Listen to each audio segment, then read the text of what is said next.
So what I wanted to talk about today is what happens when your dog's really distracted and overstimulated by things like skateboards or bikes going past your house, or when you're on walks. And it's a really common problem that we see, because dogs tend to get very, very stimulated, and once they're stimulated by something, they're very hard to get their attention back.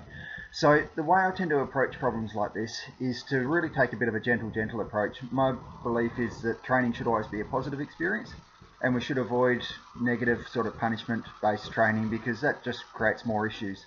So when it comes to the reasons why dogs do this, it can be sort of a guarding protection behaviour. It can just be the dog's bored and they're stimulating themselves. It can be an anxiety thing, but either way, we tend to approach it on a fairly similar basis. Although if there's an underlying anxiety, we obviously need to address that as well separately. Now, the way I tend to approach these is, one, start off with a lot of training. So dogs get very easily bored. They need that mental stimulation, but also they need to know how to be trained, basically, so that we can actually use that training to help teach these new behaviours. So the thing I really like is clicker training. It's worth having a bit of a look online, getting a good book on clicker training. But that's a really good positive experience. It creates a reward-based training, and it makes everything so much easier to do. But what we do with dogs that are stimulated by bikes and skateboards and things like that going past, I normally start off teaching the dog just to basically look at you in the face. It's a little bit of a scary thing for a dog to do, because in a way it's a challenge to dominance, but by looking in the face, it's showing that they've really they're paying attention to what you're doing. So first couple of lessons is really just getting the dog to look in your face and then giving them a treat. My favourite treat is a dried liver. It's really tasty. Dogs love it. It's pretty healthy, and it's just that little bit special, because you need something that they absolutely love. But if your dog loves cheese or anything like that, then that works as well. Just make sure you're not overfeeding your dog, and allow for the extra calories when it comes to feeding them at night time. Also do the training when they're on an empty stomach, because obviously a hungry dog's going to be more motivated to work than a dog that's got a belly full of food. So yeah, first training session is look in the face, give them a treat, look in the face, give a treat. Do that for a few minutes, and then do that several times over a few days. So training session should only really be about five minutes, maybe 10 minutes at most if you've got a really well motivated dog. But dogs are like kids, they've got a short attention span, so work in short time bursts.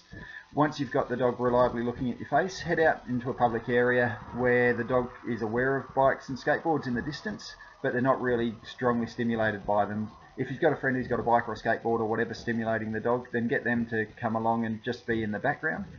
When the dog notices the skateboard or the bike, get them to sit and look in your face and give them a treat. So that starts the whole behaviour of skateboard equals treat, and we need to get that link going so that these things become a positive experience.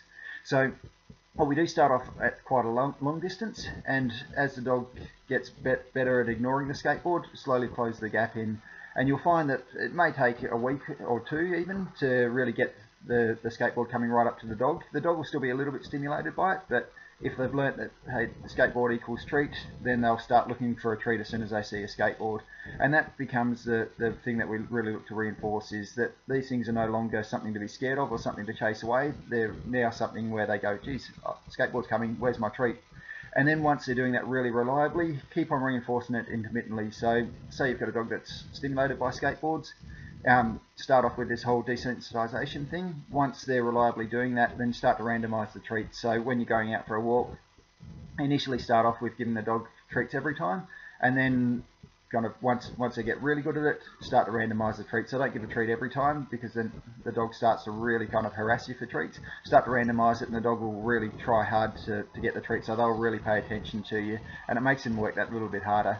So that's the way we tend to approach things. Now, if the dog is getting stimulated by bikes or skateboards going past the house, that's a little bit more challenging, and particularly we find that if it's kids riding past on skateboards before school, the kids can quite often be stimulating the dogs. They can be shouting over the fence, making a lot of noise, and that's a much harder one to break.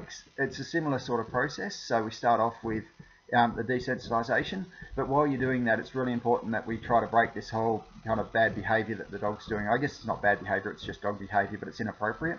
And so what we do is really try to separate the dog from that situation. So if the kid's going past the front fence out before and after school, then make sure your dog's locked inside or out the backyard where that stimulation is reduced, and that way you're going to find it easier to get the behavior under control. So yeah, if you're having that problem, give that a try, and if you find that you're struggling with it, we're always there to help, so give us a call at the clinic.